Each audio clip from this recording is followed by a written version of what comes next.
മുഖ്യമന്ത്രി കള്ളാടിയിൽ എത്തിയിരിക്കുകയാണ്. ദുരന്തം നടന്ന സ്ഥലത്തേക്ക് മുഖ്യമന്ത്രി എത്തിയിരിക്കുന്നു. ആദ്യം ഇപ്പോൾ മീനാക്ഷി പാലത്തിന് സമീപത്തേക്കാണ് മുഖ്യമന്ത്രി പോകുന്നത്. മീനാക്ഷി പാലത്തിന്റെ അവിടെയാണ് ഏറ്റവും കൂടുതൽ തകർച്ച സംഭവിച്ചിട്ടുള്ളത്, അവിടെയാണ് കൂടുതൽ അപകടങ്ങൾ സംഭവിച്ചിട്ടുള്ളത്. ഇപ്പോൾ മുഖ്യമന്ത്രിയും സംഘവും ഇപ്പോൾ മന്ത്രി എ പി അനിൽകുമാർ ഒപ്പമുണ്ട്, ഒപ്പം തന്നെ ടി സിദ്ദിഖുണ്ട്, കെ എം അഭിജിത്ത് MLA ഉണ്ട്, ജനപ്രതിനിധികളുണ്ട്. ഇവരുടെയൊക്കെ തന്നെ സാന്നിധ്യത്തിൽ മുഖ്യമന്ത്രി ഇപ്പോൾ വയനാട് ദുരന്തബാധിത പ്രദേശത്തേക്ക് എത്തിയിരിക്കുകയാണ്. ആ ദൃശ്യങ്ങളാണ് നമ്മൾ കാണുന്നത്.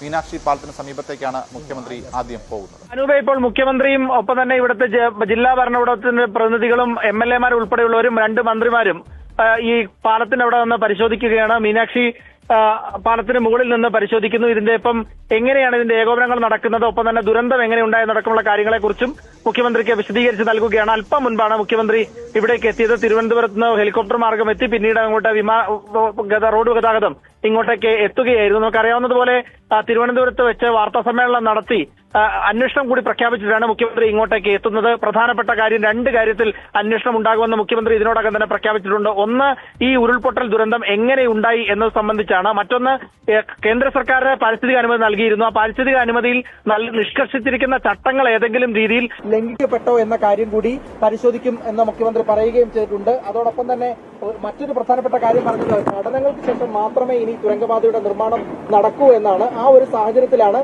ഇപ്പോൾ മുഖ്യമന്ത്രി നേരിട്ട് ഇവിടെ എത്തി ഇതിന്റെ ദുരന്തത്തിന്റെ ആഘാതം നേരിട്ട് വിലയിരുത്തുന്നത്. 2 മന്ത്രിമാർ ഇന്നലെ മുതൽ തന്നെ ഇവിടെ ക്യാമ്പ് ചെയ്യുന്നുണ്ട്.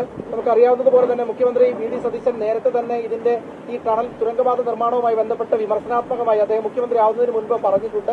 പ്രത്യേകിച്ച് ഈ പാരിസ്ഥിതിക പ്രശ്നങ്ങൾ തുടങ്ങിയ കാര്യങ്ങളൊക്കെ അദ്ദേഹം ചൂണ്ടിക്കാട്ടുകയും മറ്റും ചെയ്തതാണ്. അത് പിന്നീട് വലിയ ചർച്ചകൾക്കൊക്കെ വഴിവെക്കുകയും ചെയ്തിട്ടുണ്ട്. അതുകൊണ്ട് തന്നെ ഇനി എന്തായാലും ഇപ്പോൾ അദ്ദേഹം ഈ കൂടിയാലോചന ഇവിടെ സന്ദർശനം നടത്തി ഈ മേഖലയിൽ താമസിക്കുന്ന ചൂരമല പോലുള്ള സ്ഥലങ്ങളിൽ താമസിക്കുന്ന ആളുകളെ പാർപ്പിച്ചിരിക്കുന്ന 2 ക്യാമ്പുകളുണ്ട്. അതോടൊപ്പം പരിക്കേറ്റവർ ഇപ്പോൾ ചികിത്സയിലുള്ള സ്വകാര്യ ആശുപത്രി, അവിടെയും മുഖ്യമന്ത്രി നേരിട്ട് ചെന്ന് സന്ദർശനം നടത്തും. ഇന്ന് മുഖ്യമന്ത്രി വയനാട്ടിൽ ഉണ്ടാകും, നാളെയായിരിക്കും അദ്ദേഹം പോവുക.